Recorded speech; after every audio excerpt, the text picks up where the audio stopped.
appreciate Meg and the career services team for letting us come and speak to you. We wanted to make sure you knew about our office and what we have to offer, particularly if you're interested in being in the Albany area this summer or during the academic year.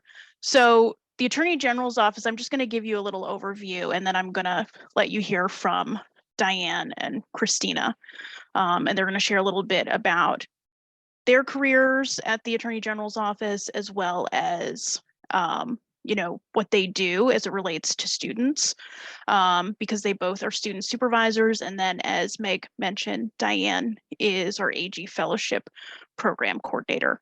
And she can talk about that opportunity, which is a post-grad opportunity for law graduates that we're very excited about.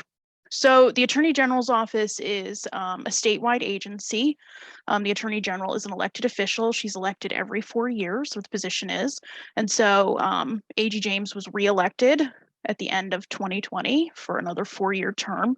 So we are, as I mentioned, a statewide office. So we have offices from Buffalo to Albany to out on Long Island and everywhere in between. So we'll talk a little bit about what that means. Diane works in one of our regional offices, which is kind of an interesting experience. But up here in Albany, which is actually our second largest office, both in terms of the number of staff that we have, but also with the bureaus being represented, is why I invited Christina to join us to talk about what we have to offer up here a little bit more and what the experience is like for summer students, and also because she's been a really great program coordinator and does a really great job making sure students get hands-on learning experiences, because we also have student practice orders at the Attorney General's office that allow you to practice even though you're not admitted. And it's something that I know Christina takes good advantage of with her students. So we run a summer program that the recruitment is underway currently. So we're going to be accepting applications through March 17th. And when you see that posting, you're going to need to apply separately for each bureau regional office that's of interest to you. I encourage you, particularly if you're a 1L, certainly consider applying. We actually are a 1L heavy program. And because we are such a large office with such a large practice area, it's a great opportunity to kind of see what's out there and dip your toe into various things that might be of interest. And one thing that we like to tell students is, if you're trying to get a sense of our office and what we do, is to really take a look at our website, because there's a lot of helpful content, both in terms of our press releases and our bureau descriptions, and they can kind of help to guide you in terms of what you're interested in. And certainly Meg and the career services team is familiar with what we do and can also help to point you in the direction of bureaus or offices that might be of interest to you. I can say, consider applying for multiple bureaus. We always hear from students there seem to be the same set number of bureaus that seem to be high interest bureaus, so civil rights, appeals and opinions, antitrust, bureaus like that, and certainly apply for them, but also think about applying elsewhere in the office, because you might find something that's of interest to you that you didn't think about initially, or just because a bureau based on its name handles a particular type of case doesn't mean that work isn't done somewhere else. For instance, if you're interested in healthcare, we have a healthcare bureau, but we also have our Medicaid fraud control unit that they deal with claims related to healthcare matters, and they also look into nursing home abuse. And then Christina will also talk about the work that they do in the claims bureau that also has healthcare related aspect to it and the work that they're trying to do for the state. And also Diane can talk about that a little bit more, because she also does claims work at the regional office. So there's a lot to do here. One thing that I do tell students too is think about applying to one of our state council bureaus, which both Diane and Christina do state council work, because they have a bunch of matters that are in different states of being and completion. And it's, you can have opportunities to go to court, sit on depositions, possibly go on a site visit, Whereas if you go to one of our affirmative bureaus, so think our social justice division or economics division, which they're doing great work, you may not be able to have those same set of experiences because the timeline on a matter tends to be longer because they're actually developing a case instead of defending it. So something to think about in terms of what you want for your experience.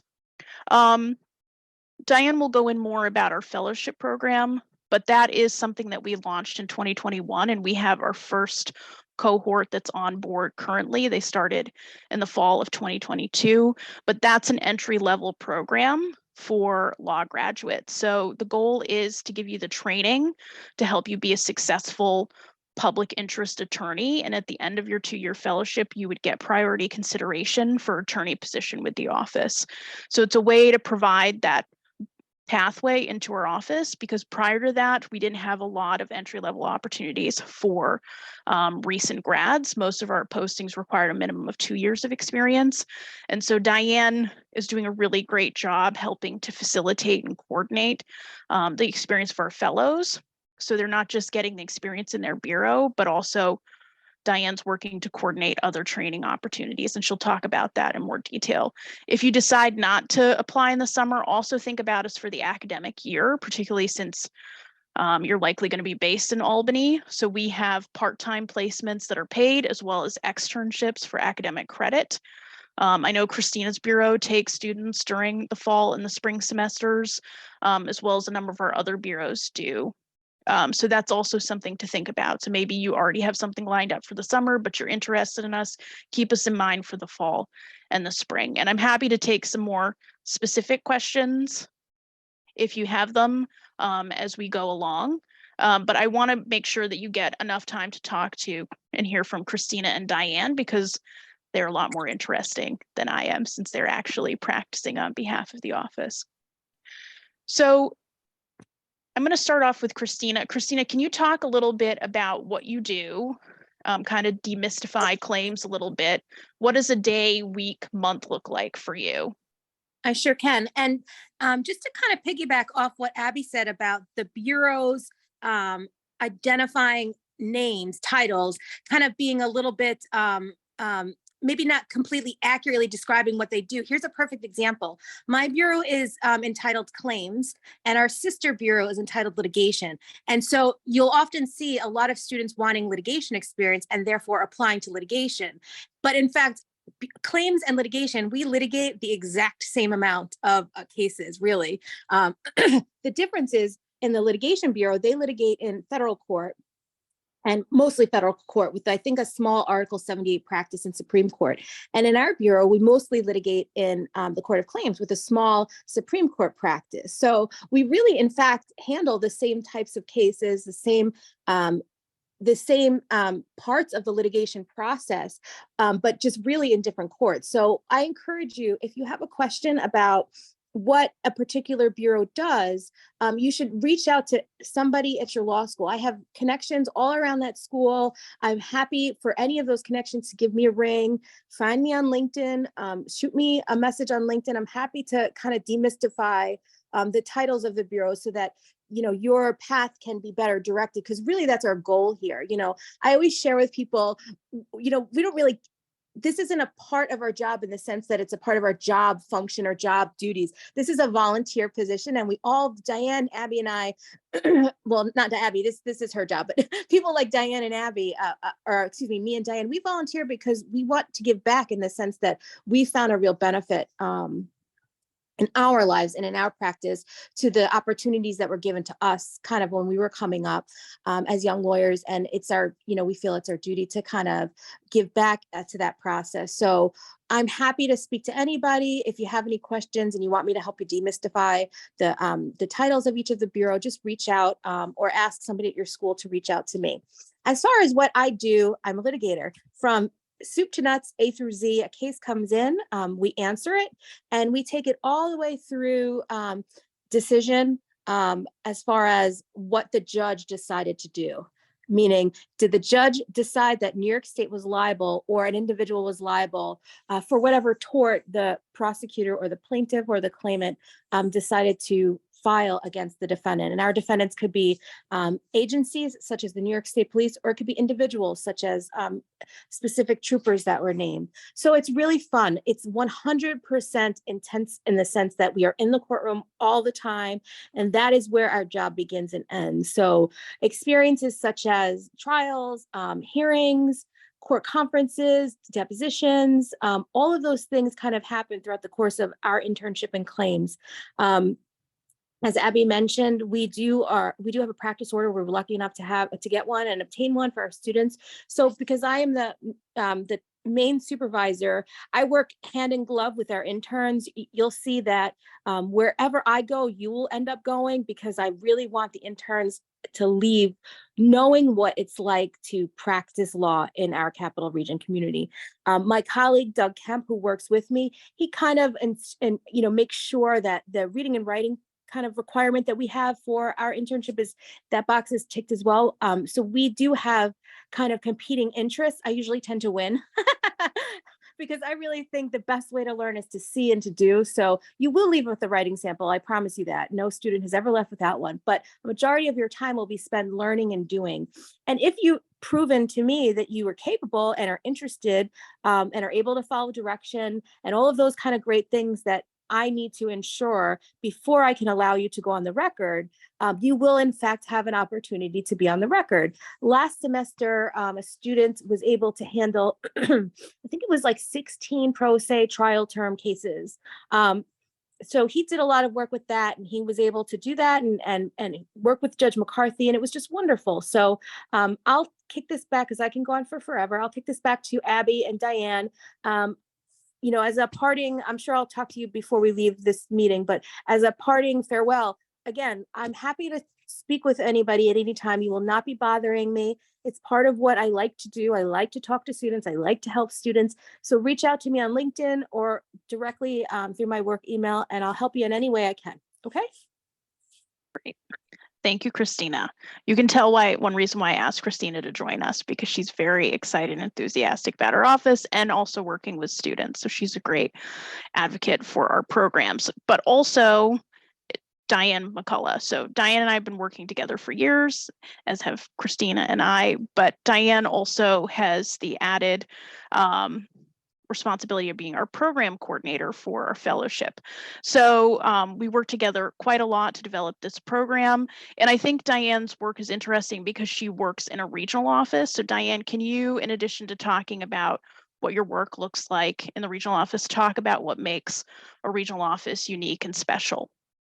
Thank you, Abby. Yes, I will. But before I begin, I wanted to say, just like Christina, when we work with the students, all these years, I've been working with students in the Westchester Regional Office for over 20 years, and it's a labor of love. It's not part of our job description. We don't get evaluated on it.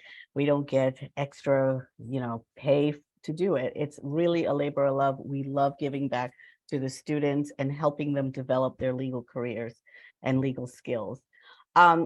So as Abby said, I'm in the Westchester Regional Office. I've had an exceptional career at the Attorney General's office.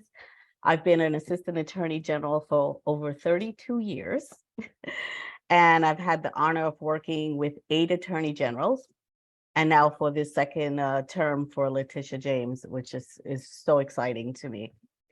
I'm a litigator, and I have hundreds of trials under my belt. I currently work in the Westchester Regional Office, and the regional offices are sort of like microcosms of the larger Attorney General offices in Albany and New York City. So, because we do a lot of the work that individual bureaus do. For instance, Christina is in claims, but I do claim work in the Westchester Regional Office. We also have charities work that we do, consumer frauds work. The Sexual Offender Management Bureau is in our Westchester Regional Office. We defend the state in federal court, so we're just like the Litigation Bureau, and also defending the state agencies in Supreme Court, not just in claims. So we're like the litigation bureau. So, and we also work in conjunction with a lot of bureaus. If it's an environmental issue, we will work with the environmental bureau, or if it's a labor issue, we'll work with the labor bureau. So sometimes there's a lot of crossover between the regional offices and the larger offices in Albany and in New York City. So in the Westchester Regional Office, we have a diverse staff of attorneys, investigators, support staff that bring, different and valued perspectives to our cases and investigations, because we're small, we're not the big office, so we work on everything together. So if you like a smaller practice, the regional offices are a great place to be. Like Christina was telling you, we always make sure that when you work at our office, you kind of experience, in the Westchester Regional Office, you kind of experience all the different types of work that we do. So you get a little touch of different bureaus, even though you're in the Westchester Regional Office. So if there's a consumer frauds issue, you'll work with the consumer frauds attorney in our office. You're doing claims work. You're doing so many diverse legal practices all in one at the Westchester Regional Office. So I always pride myself on, tooting the horn of the Westchester Regional Office, because it's such a rich experience for a student. And also we have one of our fellows there as well, which I'll talk about later, the fellowship program. I just want to say, a lot of people think I do the state council work. So does Christina, which is not glamorous, because we're not right. We're not the one. We're not, oh yes, we did this with civil rights. We did I don't know, that. Diane. I tend to wear my tiara wherever I go. So all right. listen. But you know what? We're doing very satisfying work. Okay. For instance, I like to give this as an example, how even we're doing defensive work, defending state agencies, that we're doing work that affects the people of the state of New York. So for instance, if your license or someone's license got revoked or suspended, and they file what's called an Article 78 in Supreme Court, and they challenge that Department of Motor Vehicle determination, we would defend that, because, for instance, it could be because the person has numerous DWIs or DWs, and there was a fatality. So in that way, that defending that revocation or suspension saves lives and helps the people of the state of New York. So, so a lot of people, you can look at it that way, and it can show you that there's so much value in the work that we do representing the state. Let me see what else. Oh, well, I just going to conclude by, no matter whether you are working in a bureau that defends the state or brings an action against an organization, company, or individual that's doing something egregious and defrauding the people of the state of New York, it's all good work, and it's all good, solid experience. So if you're interested in working in the public sector and doing this type of work, there is so much value in it. I'll let Abby go on. Abby. And Abby, if I can just say one brief thing, as I mentioned earlier, it's really important for you guys to kind of define what it is you'd like, what experience you'd like to have, and what subject matter you'd like to learn more about. For example, I want to learn more about real property law or civil rights law, and that kind of becomes the starting point. And I really, really, really, and that's 3 reallys, and I mean it for a reason, you should reach out to somebody who knows what that particular bureau does, because you're going to miss out on a world of opportunity if you just rely on the title of the bureau. And this goes for anything, not just our office, really for any opportunities that you're looking for. And here's another example of what I mean. In my bureau, because I can really only address the cases in my bureau specifically, right? So in my bureau, I have cases, the range, you guys would just be bowled over by it. So I have cases that have homicide involved in it. One of my cases relates to the homicide of a 3-month-old baby, and all of the criminal context that kind of goes along with a lawsuit relating to the allegation that this particular person was unfairly imprisoned for a period of time, right? So there's that kind of a case. And then there's the typical kind of tort of a slip and fall. And then there's medical malpractice that also deal with allegations of wrongful death. So, and on top of all of the really neat things that you learn about, you become, a quote, I don't want to say expert because I'm definitely not an expert in this field, but a pseudo kind of expert in neurology and neuroscience and biomechanical, biomechanics and all of these other kind of subject matters that relate to that particular claim that you're litigating. So it's super important, you guys. The best experience that you will have is in an area that you kind of want to learn more about. So don't fail yourself and not take a moment to gather information about what it is that that bureau does. And so reach out to me, people like me, people in your career center, and then they can help guide your path so that when you leave that experience, you're kind of just really over the moon about not only education that you've gotten, but the relationships that you've been able to develop that will last you, the course of your legal career. Okay, thanks, Ab. Thanks, Christina. That's all good feedback. I also just want to go back a little bit because when we talk to 1Ls in particular, and they're looking toward their first summer, I think there can be a lot of anxiety about trying to pick the right placement or the area of law. And so, Christina mentioned reaching out, trying to educate yourself, but also just being open to experiences. And just being and realizing, particularly if you come to an office like ours, pretty much anywhere you land, you're going to have a great experience. And one of the things we try to do during the summer, because everybody's with us at the same time, and they're here full time, is we do run programming so you can learn about the wider office. So we have presentations from each of our legal divisions. And what we find is we have students who perhaps they worked in one bureau for the summer and they're really interested in the work that we do, and they come back and they work for a different bureau or regional office during the academic year. So that's something to think about. And, so yes, try to educate yourself as much as you can, but also be open to experiences as well, because sometimes something catches your eye. Perhaps it's something in the news. And I can say that I found with this office that if it's in the news, we're very likely either working on it or going to be working on it. And our office is interesting because it is a very dynamic office and it changes over time. For instance, everything that happened in the wake of the killing of George Floyd, our office has, the legislature passed some new statutes, and now we have gained additional units. So we've got a law enforcement misconduct investigative office that came out of that. The work with our Office of Special Investigation that looks into deaths that are caused by as a result of interactions with the police. That work has skyrocketed, unfortunately, but at least we have an apparatus to actually do those cases. We also have our ERPO unit, which is the Extreme Risk Protection Order unit that is working with state police when they need to get an order in place because somebody is potentially a danger to themselves and others and trying to keep them away from weapons. So that's a new area that we're building out. I think we're going to be probably gaining some attorneys for cannabis management.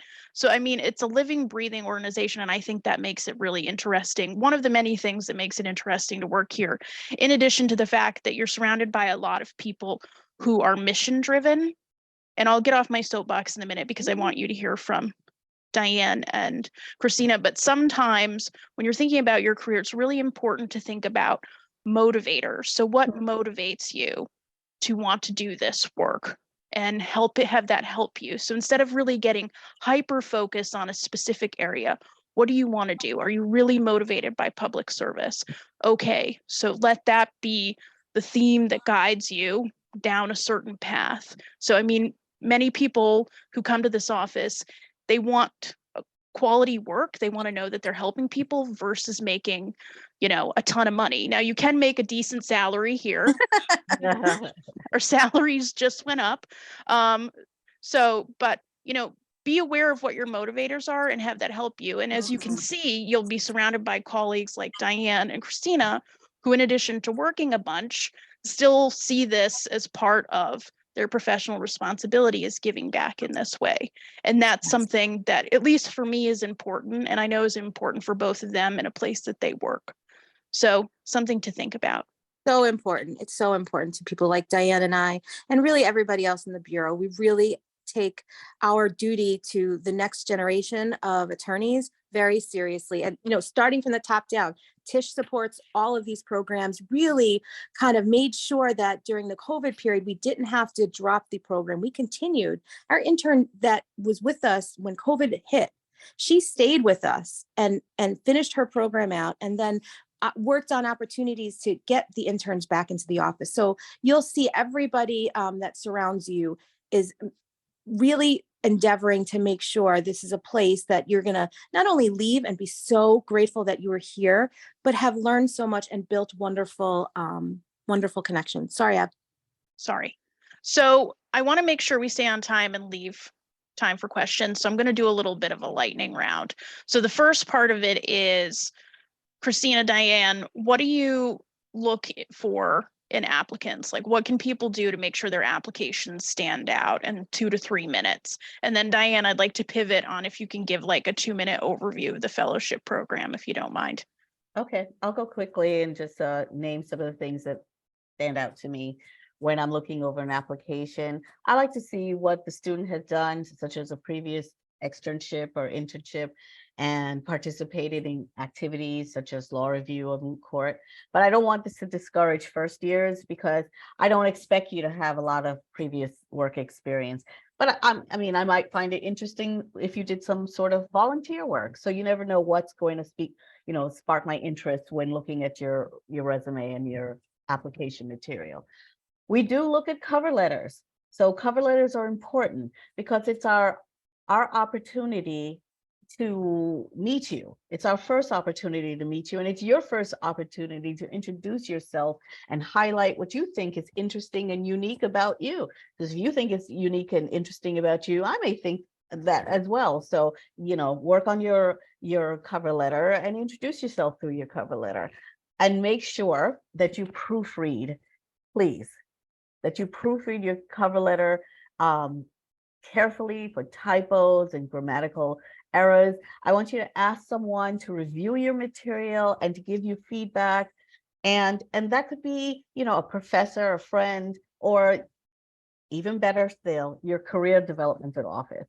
I'm sure Meg would love to review your cover letter to make sure that it's written correctly and it lacks any typos or grammatical errors.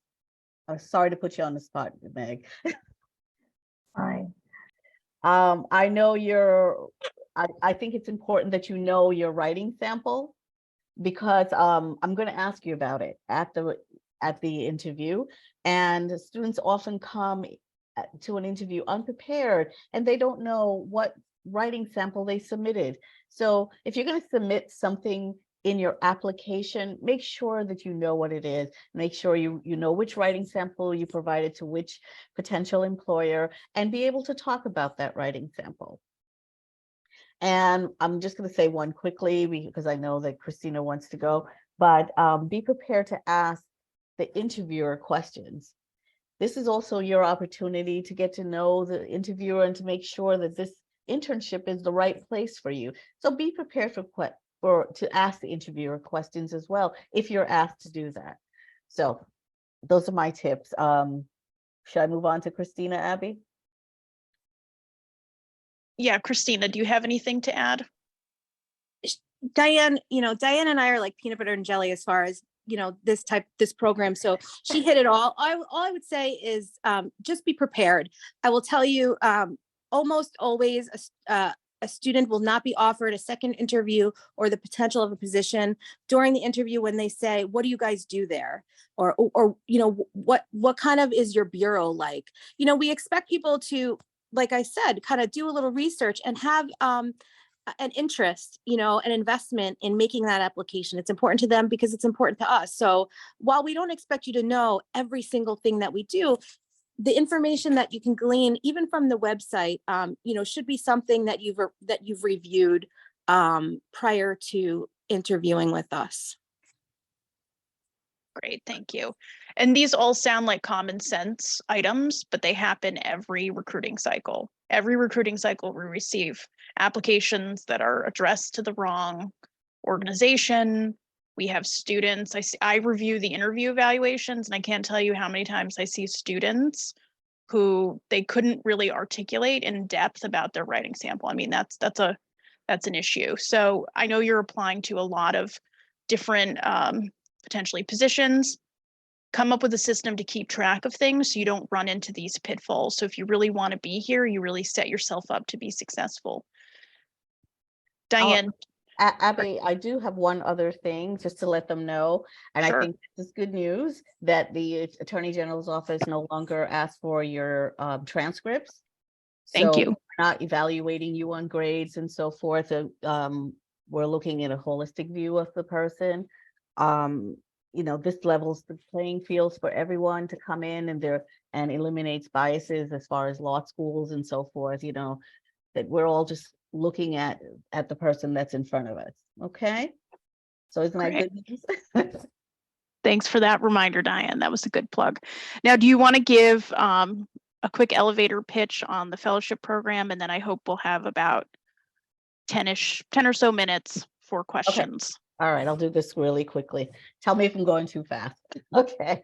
So the fellowship program, the AG fellowship program, is a graduate program with entry-level opportunities for law students. At this time, we're doing 6 law students, and it involves completing a 2-year fellowship placement with the Attorney General's Office. And of course, those placements are based on the needs of the office, and we consider also the interest of the law graduates.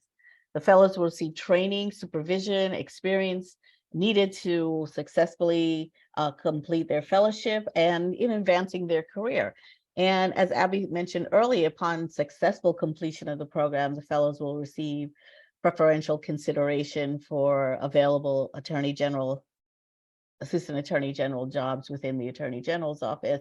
I mean, we do know that we run a risk of training you for those 2 years and you take those skills and you move on to somewhere else. But, that's okay too, because we know that we're sending, prepared attorneys out into the world, right? So that's fine. Let's see. So the application process entails submitting your material. When the posting comes out, we'll have those deadlines and you get your material, your writing sample, and all the rules for that still apply. Make sure your writing sample is proofread, checked for grammatical errors and so forth. And we're looking for law graduates who are committed to public service and want to protect the rights and interests of the state of New York. You're not looking for big bucks. You're going to get a decent salary, but you're looking for the type of work that we do. And we're also looking for diverse candidates who are creative thinkers with, strong legal writing, analytical and organizational skills. And of course, that element of commitment to public service. We're encouraging people that are underrepresented in the legal profession, which includes, but it's not limited to, people of color, different races, different disabilities, different sexual orientation, just people in general that are really not, like myself, are underrepresented in the legal profession. We also are looking for graduates and looking at their previous internships and so forth. And as I mentioned, there won't be any looking at your transcripts. That may be asked at some point, but we've eliminated transcripts as far as starting the interview process. There's 2 rounds of interviews. I'm just going quickly so that you get a good view of it. There are 2 rounds of interviews. Like this year, we had over 200 applicants. We interviewed about 45 applicants, and we have to narrow it down to our final 6 in a second interview process. So we also do training. We started training as early as during the orientation, the week-long orientation period, where we offered training on the statutes and laws under which the AG gets her power to, and we operate, our ability to subpoena and investigate and prosecute. So there's so many different statutes that we operate under, and we give training in that. We also did training on specific skills that we are, as assistant attorney generals, we are evaluated on these skills, and they can run from how you're doing in questioning a witness, taking a deposition, trial skills such as opening, closings, cross-examination direct, how to get a document into evidence, and when to make objections, organizational skills, interpersonal skills, how you're acclimating to your office, working with the attorneys, working as groups, because we do that quite often. And so these trainings are all ongoing during the semester. We have a bunch of training scheduled for our fellows that are already in place for the spring. We also have presentations because, as Abby said earlier, there are so many different areas of law in our office that we're looking for people to train about, and it's usually the heads of these divisions: social justice, economic justice, criminal, the executive bureau, state council, the regional offices, so that the fellows will get some understanding of all the different areas of practice. And as they complete their fellowship, they can apply to any of these bureaus or regional offices. As the fellowship coordinator, my job is to make sure all that happens. I work with Abby and with Wendy, who is another person in our little group. We make sure that we're checking on the fellows, making sure that they are doing well in their placements. I give the fellows support and guidance. I meet the fellows weekly to discuss their assignments and accomplishments, because they like to tell me what they've accomplished in their bureaus, any issues they're having, and how they're doing in their placements. I also meet with the placement supervisor separate from the fellows, to make sure the fellows are being, treated as junior attorneys and not law students, because now you're a law graduate, so you're not supposed to be treated like a law student. Not that there's anything wrong with the way we treat law students, but now you're at a different level when you're a law graduate.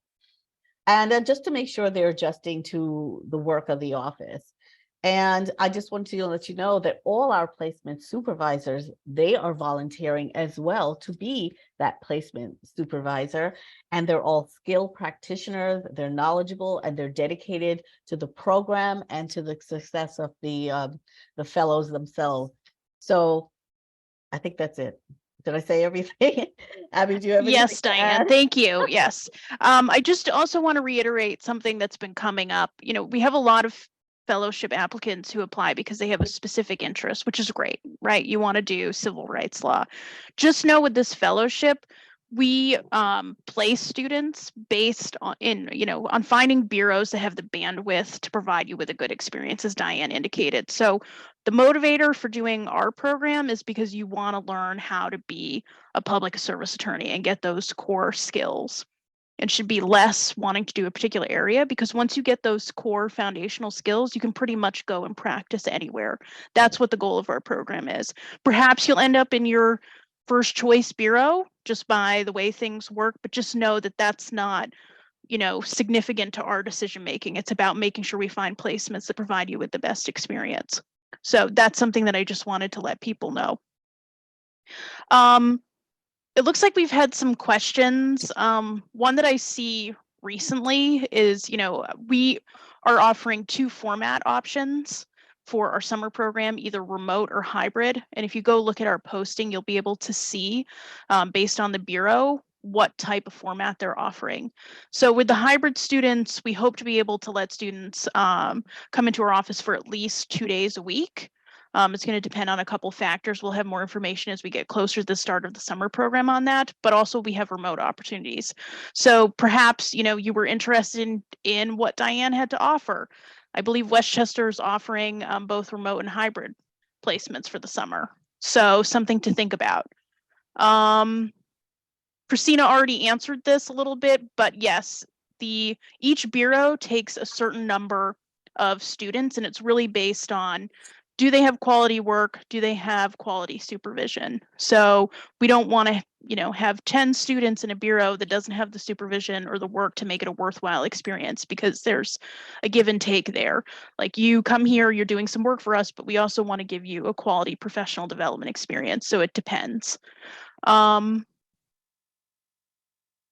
I want to mention that 2 of our fellows that are going to be joining us in 2023 are going to be placed in Albany bureaus. So if you're interested in staying in Albany post-graduation, think about our fellowship program. Maybe you don't want to be in Albany long-term, but if you want to do another 2 years in Albany, you could transfer in our office, because we are a statewide office. We have a lot of people doing that more now since the pandemic happened, with people wanting to relocate. So something to think about. And Abby, if I could add to that, I apologize for interrupting you. Just for the record, you guys should be aware that one of those 2 fellows was my intern a couple of semesters. I think it was in the fall semester. So just think about, that kind of opportunity, the opportunities that may present available to you with a background working for the largest law firm in the state of New York. So that's really important to know too. Thanks, Christina. Are there other questions? I'm trying to look through the chat. Does anyone want to raise their hand? One Okay. thing, too, if I could add, Abby, to the suggestion of reaching out to speak with those who are currently working in the office to learn more, as you're making decisions on those that you want to apply to. We also have students who have filled out summer surveys on their past experiences, and your counselor, or I can certainly connect you to a student who has recently had the experience in these offices, and they can give you some firsthand information to help you. So just an additional resource for you. That's a great suggestion. I love that. And guys, I understand as law students, you're kind of a little uncomfortable reaching out to practicing attorneys, but that's part of what I do as your supervisor. My role and my job is to put you in positions that make you feel uncomfortable, because breaking out of your comfort zone to build relationships and to build bridges, I promise you you'll find an asset throughout the course of your career. So nothing that will be asked of you, beginning with my recommendation here, that you reach out and find out what each bureau is about. None of that is without a purpose. That's a good point, Christina. Thank you. Yeah. So some of this is pushing yourself, as Christina said, out of your comfort zone. So, if your preference is to do all of your communication online, perhaps have a conversation, and perhaps challenge yourself. If you do work here, if you make a connection with an attorney, or you see somebody who's doing something that's of interest, strike up a conversation with them. 9 times out of 10, that person's going to want to have that conversation with you, and it could lead to something down the road. Either you would help them with a project or an assignment, or it's just another connection and another person who's, in your court, who's going to be there and give you feedback and advice and hear you out on what you have to say. And I also just want to point out for Diane in particular, this is important for Christina, but Diane, you like to talk about how you didn't have this type of support when you started out. Do you want to share a little bit about that? Yes, but it also dates me, because, this is back in the 80s. I am an immigrant. I was born in Jamaica and came to this country in the 60s. My parents didn't know attorneys, so that I could have anyone to be a mentor to me or give me any guidance on how to navigate through my legal career, starting from just applying to law school and so forth. I didn't even know anything about the process. So these giving back and doing the student program and doing the fellowship program is very near and dear to my heart, because I didn't have that type of mentorship or connections or anyone that's like in your law school that's helping you to progress in your careers and make choices and so forth.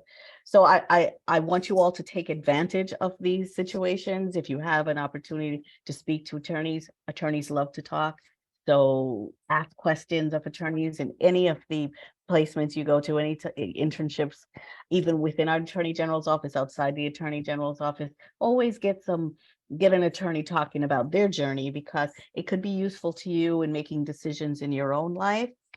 And And also you need to, I think Christina's already said, you need to know where you want to go with your career a little bit, and having these conversations will help you. So that's where I'm coming from in doing everything that I do. So if you So have important. similar experience, yes. Yeah, such a good point. And you guys don't make assumptions about, you know, an attorney's background, just because maybe one attorney has had, you know, wonderful success, and you just assume, oh, they must have known something. Their parents must have been, you know, in the law. I will tell you, I have a very similar background as Diane does. You know, in fact, I will share this because it's funny, and I kind of I enjoy being self-effacing.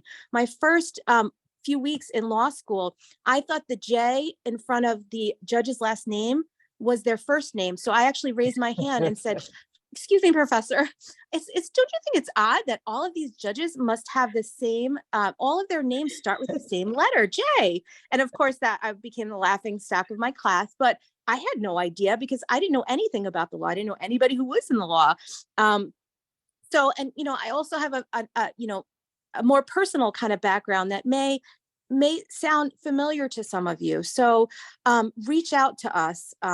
As Diane said, as you can see, you know, we love to talk, most of us. We're happy to share.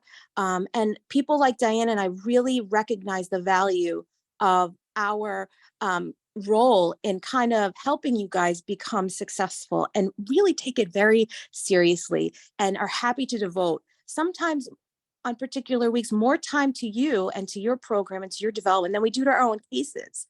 And that makes it so that then we're having to work at night and on the weekend, but we're willing to take that kind of hit because that's how important your development is to us. I will tell you, I've had students reach out to me on LinkedIn that I've never met before and asking me about, hey, I'm thinking about applying to this job. I see that you work there. Would you mind kind of sharing some info? Things like that. You guys sound scary, and you're gonna, you know, your instinct is to say, oh my gosh, they're going to think I'm so dumb or an idiot, or they're not going to want to talk to me. 9 times out of 10, you will get a response. So lean on us, lean on your legal community that you intend to practice within. You don't have to know anybody. I didn't know anybody. I came here knowing 0 people ever. But today I know hundreds of people because I was able to figure out how to operate outside of my comfort zone. This one attorney said to a young person like me when I was first starting up, she said to me, everybody gets their job because they know someone. And I'm going,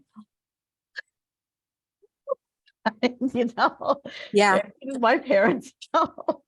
I didn't know anybody. No, I didn't know anybody. In fact, my first job was I got my second job out of law school because of a connection that I made at an internship that I worked in at Albany Law.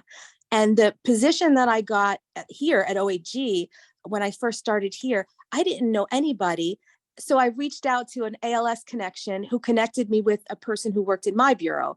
And so the connections you build throughout the course of time in operating outside of your comfort zone, you guys are so important. Great, thank you. This is really helpful information. I don't think we have any more questions. And Meg, I think we're at a good time. I think so too. Thank you all for coming to talk to the students today. Really appreciate anytime. the insight. Yes, thank you for having us. We really Wonderful. appreciate it. Students, thank you for attending. I have all the contact information if anyone should need it. Okay. Okay. And I put my Thank you email in so the much. chat. Thank you. Bye, Okay. thank you. Good Thank luck to you. all. Bye-bye. See you, Diane. See you, Abby. Bye. Thanks, Christina. Thanks, Diane. Thanks, Meg. Bye. Thank you. Bye-bye.